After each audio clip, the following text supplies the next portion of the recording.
17 по 19 сентября в Башдрамтеатре в Уфе откроется региональный центр общественного наблюдения за выборами.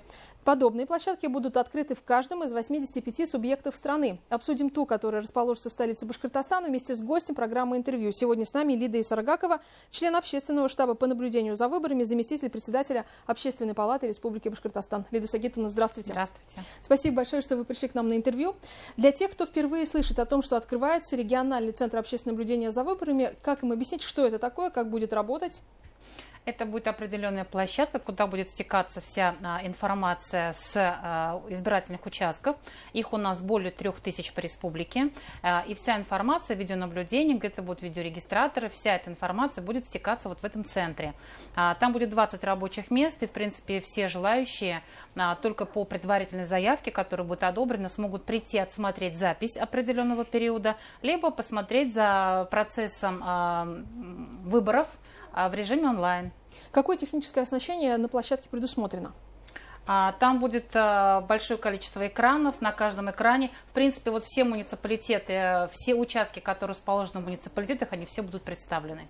Это сложно была задача выполнить это все? Как Минцифры в этом помог, поэтому содействие определенно оказывается. Это работа не только общественного штаба по наблюдению, не только общественной палаты, но и в принципе всего региона. Для того, чтобы действительно выборы состоялись открыто, прозрачно, гласно. И там, у кого есть интерес к этим выборам, да, у кого есть, может быть, какие-то сомнения, можно прийти, посмотреть и понаблюдать за этим процессом. А этот центр будет работать круглосуточно. Вот только хотела уточнить по графику работы. Кто может приходить? Журналисты, СМИ, да? Аккредитованные журналисты, представители СМИ, представители партий, представители кандидатов, уполномоченные по правам человека в республике, наблюдатели от Общественной палаты Республики Башкортостан, наблюдатели от Общественной палаты Российской Федерации, но и, в принципе, граждане нашей республики по предварительному заявлению. Как только будет одобрено в определенный график, потому что с утра до вечера там находиться невозможно, потому что мы предполагаем, что желающих будет немало.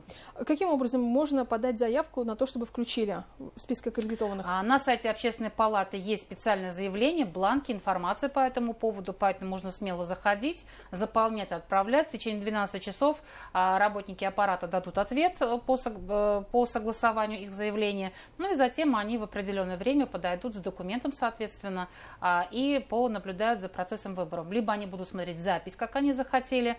Наблюдение будет осуществляться, видеонаблюдение в течение 72 часов, пока 3 дня будут эти выборы. Либо они в режиме реального времени посмотрят, как проходит на участках голосования. Лидия Сагитовна, какие еще есть инструменты для того, чтобы выборы были легитимными и чтобы они вызывали доверие? Но в этом году надо сказать, что максимально этот процесс делается открытым, прозрачным. Пожалуйста, тотальное наблюдение за этими выборами. Активные граждане, которые неравнодушны к этому процессу, могли уже в марте, в апреле пройти обучение в качестве наблюдателя. И мы действительно, команда лекторов в количестве 12 человек, проехали всю республику. И сегодня, на сегодняшний день можно говорить, что подготовлено более 7000 наблюдателей. То есть практически по 2 человека на каждый участок мы такую цифру обеспечили. Пожалуйста, и последнее обучение, по-моему, было в самом начале сентября. То есть вот до последнего момента, буквально в том месяце, когда будут проходить выборы, обучение проходило. Потому что пойти просто так на выборы – это неправильно. Человек должен быть подготовленный, он должен знать свои права и обязанности, он должен знать права и обязанности участковой избирательной комиссии, то есть всех участников избирательного процесса, как должно происходить. То есть законодательная база, они ее тоже должны знать. Это не просто так, ты пришел, понаблюдал, там выявил, не выявил и так далее. Будет много фейковой информации, мы это предполагаем. Поэтому как с этими фейками работать, как работать с людьми конфликтными. Там на площадке могут быть разные люди. И поскольку выборы в этом году многодневные, 3 дня, поэтому и проблем каких-то проблемных вопросов, наверное, тоже будет больше, чем за один день.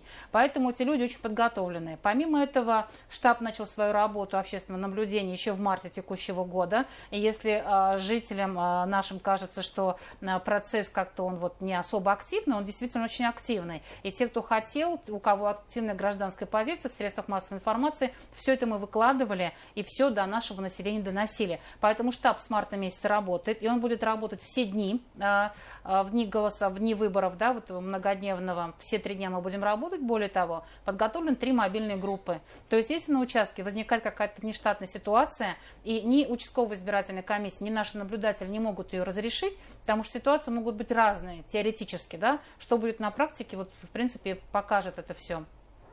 Тогда выезжает мобильная группа со специалистами, экспертами, юристами в области избирательного права, и для того, чтобы все это на месте попытаться разрешить.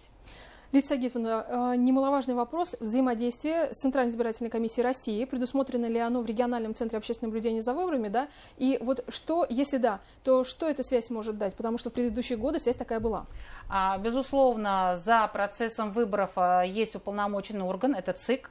Поэтому любые вопросы, связанные с вот этим избирательным процессом, мы в любом случае будем решать при взаимодействии с ЦИКом. У ЦИКа также есть телефон горячей линии, куда можно обращаться. У нас есть многоканальный телефон 280 89 90. Это колл-центр, который будет также работать все 3 дня.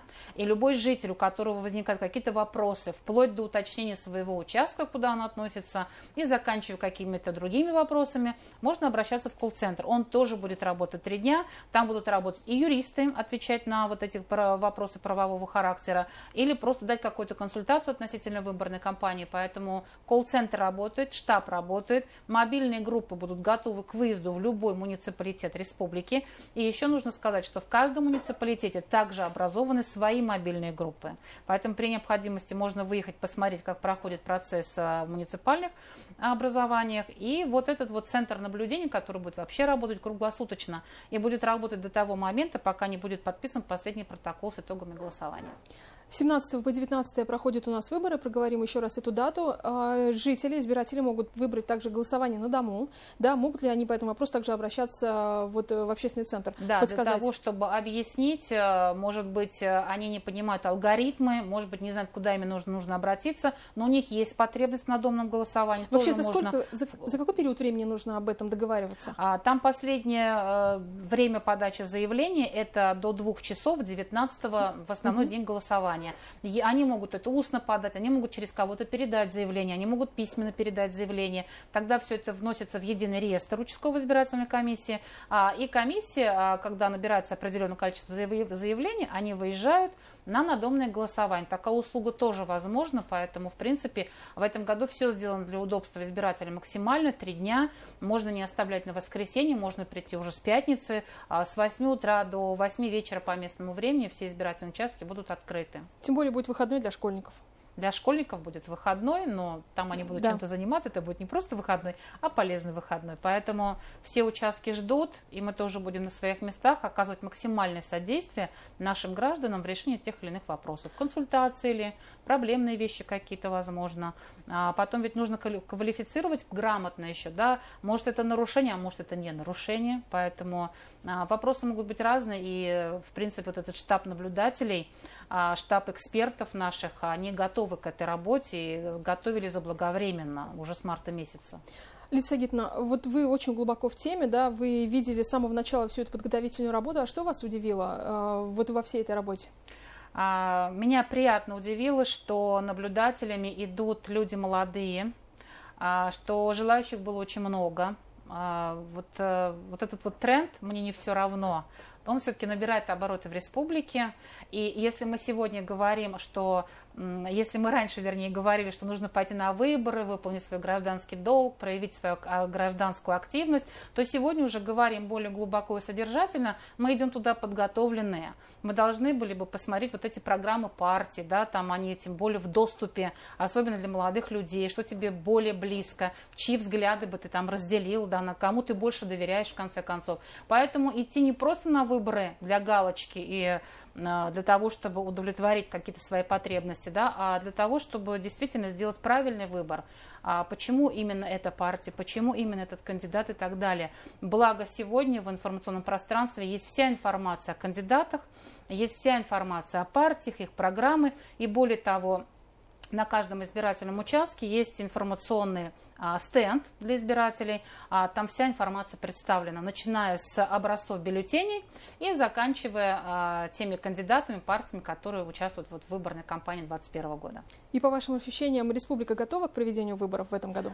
Я думаю, что да, республика готова, участки готовы, видеонаблюдение будет обеспечено, поскольку 3 дня у людей могут появиться вопросы, а как же так, избирательные участки закрываются, а насколько будут сохранны те бюллетени людей, которые уже проголосовали, да, бланки. Там все предусмотрено, все хранится будет в сейф-пакетах, сейф-пакеты в сейфах серьезных, в серьезном месте и под камерой видеонаблюдения. Поэтому-то мы говорим, что Центр общественного наблюдения работает круглосуточно, и за этим всем можно, в принципе, наблюдать. Это для скептиков, кто сомневается. Но вообще, конечно, все механизмы продуманы, все инструменты, они для удобства наших избирателей, все готово, люди готовы, комиссии тоже готовы к этой работе. Прошла серьезная такая образовательная программа, то есть не просто набрали людей, там ликбез какой-то дали за 2 часа и вперед. Нет, это 2-дневная программа, проигрывались возможные ситуации, какие могут быть на участке, да. Они знают все алгоритмы, они знают, как взаимодействовать со штабом, то есть должно быть все настолько автоматизировано, что мы предполагаем, что все гладко, ровно, четко пройдет. Безусловно, проблемы какие-то будут, но специалисты готовы их решать. Осталось только жителям республики прийти на избирательный участок и проголосовать. Так точно. Спасибо, Лидия Сагитовна. Сегодня гостем программы «Интервью» была Лидия Исаргакова, член общественного штаба по наблюдению за выборами, заместитель председателя Общественной палаты Республики Башкортостан. Напоминаем, что выборы состоятся с 17 по 19 сентября. Не переключайтесь, все самое интересное в нашем эфире.